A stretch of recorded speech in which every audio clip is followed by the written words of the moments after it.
तो दोस्तों IT sector में लगातार क्रैश देखने को मिल रहा है। अभी 10 दिन पहले हमने डिस्कशन किया था जिसमें आईटी सेक्टर में मैंने आपको वार्न किया था कम्प्लीटली कि कितना गिरेगा ये नहीं पता है, कब तक गिरेगा ये नहीं पता है, और ऐसी सिचुएशन में बहुत ही खतरनाक ऐसा भी कोई भी सेक्टर हो जाता है और अचानक से गिरावट देखने को मिल जाती है। कल लार्ज कैप सेक्टर में जो लार्ज कैप आईटी कंपनीज थी वहां पर एक बड़ा क्रैश देखने को मिला। आईटी का जो इंडेक्स है उसमें 3% के आसपास का क्रैश था। बड़ी कंपनीज इन्फोसिस, टीसीएस, एचसीएल टेक में एक बड़ी गिरावट देखने को मिली थी। आज भी वो गिरावट चल रही है और इसके साथ साथ जो अब मिड कैप सेक्टर में कंपनीज हैं आईटी सेक्टर भी, वहां पर भी क्रैशेस देखने को मिल रहे हैं। आज केपीआईटी टेक, टाटा एलेक्सी, कोफोर्ज जैसी कंपनीज में क्रैश देखने को मिल रहा है और लगातार ये क्रैश आपको देखने को मिल रहा है। थोड़ी सी गिरते हैं, लगता है पॉजिटिविटी आई है, उसके बाद और बड़ा क्रैश देखने को मिलता है। आईटी सेक्टर 5 ईयर के लो पर आ चुका है और अभी भी बायर्स नहीं है। आईटी सेक्टर यूएस के भरोसे चल रहा था, हमेशा से यूएस को सर्विस प्रोवाइड करने का हम काम कर रहे थे। अलग अलग सर्विसेज, अलग टाइप की सर्विसेज, सिर्फ सर्विसेज मेजरली हम लोग प्रोवाइड कर रहे थे और यही चीज़ अब नुकसान में इन आईटी सेक्टर की कंपनीज के लिए पहुंचाती हुई नजर आ रही है। एक अलग नेगेटिविटी बनी हुई है और अपने कोविड के लेवल के टाइम के जो लेवल्स थे उसके आसपास ये आईटी सेक्टर पहुंच चुका है। अभी हम रिसेंटली यहाँ पर देखें तो आज अगर आप देखेंगे आईटी सेक्टर में फिर गिरावट है। एक महीने में देखेंगे तो 10% क्रैश हो चुका है और एक साल में लगभग 32-33% का क्रैश आपको देखने को मिला है। और अगर आप 5 साल का डेटा देखेंगे, 5 साल के लो पर है इस वक्त, 26,155 के आसपास है।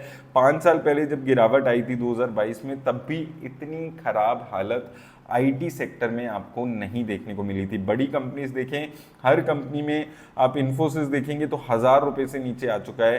टीसीएस 2,000 रुपये के आसपास चल रहा है। एचसीएल टेक 1,000 रुपये के आसपास है।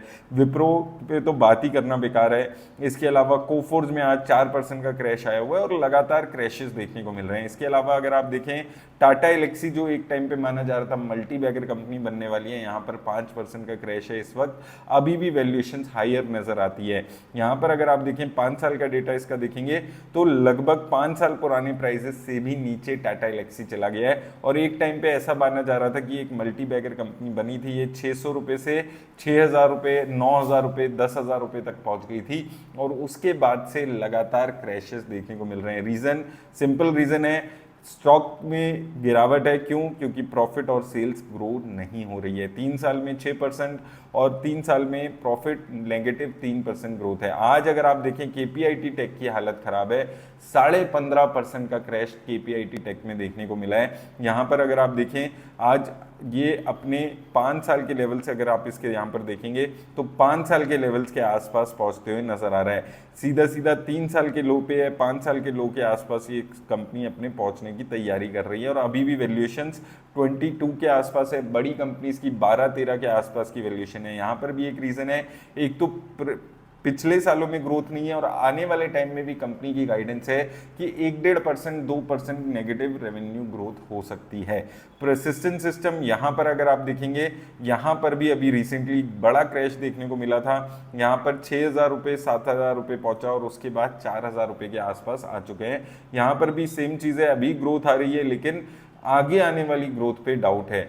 इन्फोसिस की बात कर रहे थे हम, यहाँ पर आप देखिए लगभग 50% गिरावट आ चुकी है ऑल टाइम हाई से। और ये सबसे बड़ी दिक्कत होती है कि जब बड़ी कंपनीज, जब लार्ज कैप कंपनीज में हम लोग इन्वेस्ट करते हैं तो ये सोच के इन्वेस्ट करते हैं कि यहाँ पर पैसा सेफ है। बड़ी कंपनीज में 50% की गिरावट बहुत ज़्यादा मायने रखती है और ये चीज़ यहाँ पर लगातार बड़ी कंपनीज में होती हुई नजर आ रही है। प्राइस टू अर्निंग गिर के अभी 13 के आसपास रह गई है। ग्रोथ बहुत ज़्यादा प्रॉफिट्स में, सेल्स में नहीं देखने को मिल रही है। सिंगल डिजिट ग्रोथ में आ चुकी है कंपनीज। एचसीएल टेक में बात करें, यहाँ पर भी 50% का क्रैश आ चुका है, प्राइस टू अर्निंग गिर चुकी है। और यहाँ पर अगर आप देखेंगे तो यहाँ पर भी आप देख सकते हैं कि प्रॉफिट और सेल्स की ग्रोथ खत्म होती हुई नजर आ रही है। स्टोरी हर जगह सेम है। HCL टेक की बात कर लें, TCS की बात कर लें, विप्रो की बात कर लें, जितनी भी बड़ी आपको आईटी कंपनी का नाम ध्यान में आता है इंडिया की, किसी की भी बात कर लें, सेम स्टोरी चलती हुई नजर आ रही है। पहले भी आपको कई बार वार्निंग दी है, अभी भी वही चीज बोलूंगा कि ऐसे जब फॉल हो रहा होता है कंप्लीटली तो रिस्क बहुत ज्यादा बढ़ जाता है। आपको लगता है कि अब 50% गिर गया है, 60% गिर गया, इन्वेस्ट कर देता हूं, लेकिन वो 50% से और 10% गिरावट आ जाती है और एक नेगेटिविटी चलती हुई लगातार आईटी सेक्टर में नजर आ रही है, और ये आगे भी चलने वाली है, या फिर आपको कंसोलिडेशन देखने को मिल जाएगी, थोड़ा बहुत ऊपर नीचे हो सकता है। लेकिन अगर आप रिस्क कम लेने वाले इन्वेस्टर हैं तो आईटी सेक्टर से कंप्लीटली इस वक्त दूर रहिए इन सिनेरियो में। अगर आपको लगता है कि आप आईटी सेक्टर में इन्वेस्ट कर रहे हैं तो ये चीज़ याद रखिए, ऐसी वॉलेटिलिटी के लिए आपको तैयार रहना होगा। जब इन्फोसिस 1200 1500 से गिर के 1300 आया था तो लगा था कि अब अच्छे सपोर्ट पे आ गया, फिर वहां से 1100 आया, अब 1000 रुपए के नीचे आ गया है। अब सारी चीजें डिपेंड करेंगी कि रीसेंट जो अभी नंबर्स जुलाई में आएंगे, क्या वो नंबर्स कंपनी को संभाल पाएंगे या नहीं।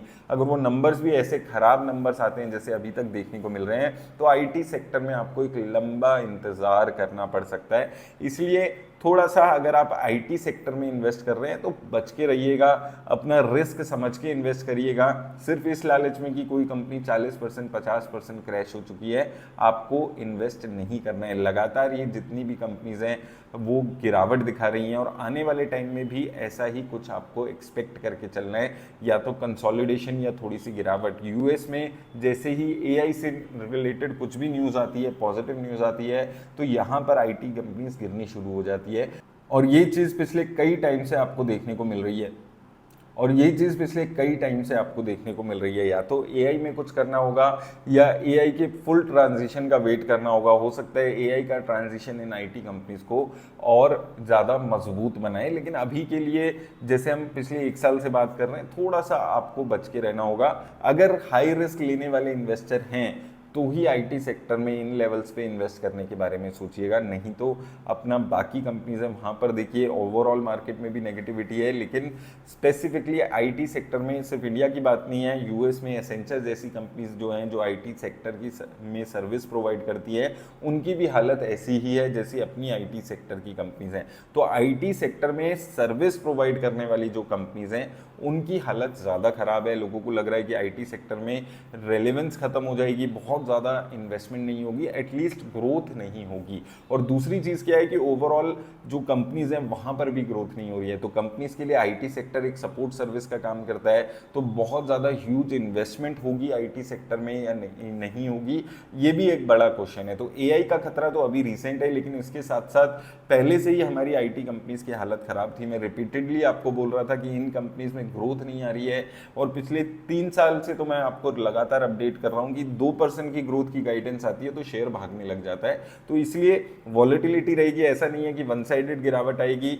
ये आपको हो सकता है यहाँ से रिटर्न्स भी यहाँ पर बना कर दे आईटी सेक्टर, क्योंकि बहुत ज़्यादा यहाँ से गिर चुका है, वैल्यूएशंस काफ़ी सस्ती हो चुकी हैं। तो वैल्यूएशन के हिसाब से अगर आप वैल्यू इन्वेस्टिंग के हिसाब से देख रहे हैं तो आपके पास अपॉर्चुनिटी है, लेकिन 5 साल के लिए इन्वेस्ट कर पाएंगे तो ही आपको इन्वेस्ट करने के बारे में सोचना है। अगर आप सोचते हैं 2 महीने 3 महीने में रिटर्न बन जाए तो जो वॉलेटिलिटी है वो आपको झेलनी पड़ सकती है। तो ये 2-3 चीज़ों का ख्याल रखिए। एआई का खतरा है सबसे बड़ा, और यूएस पे ओवर डिपेंडेंस भी ये दूसरा खतरा है जिस वजह से आईटी सेक्टर परफॉर्म नहीं कर रहा है। लेकिन याद रखिए, किसी भी तरह की इन्वेस्टमेंट की एडवाइस वीडियो नहीं देती है। मेरी तरफ से बस इतना ही। धन्यवाद।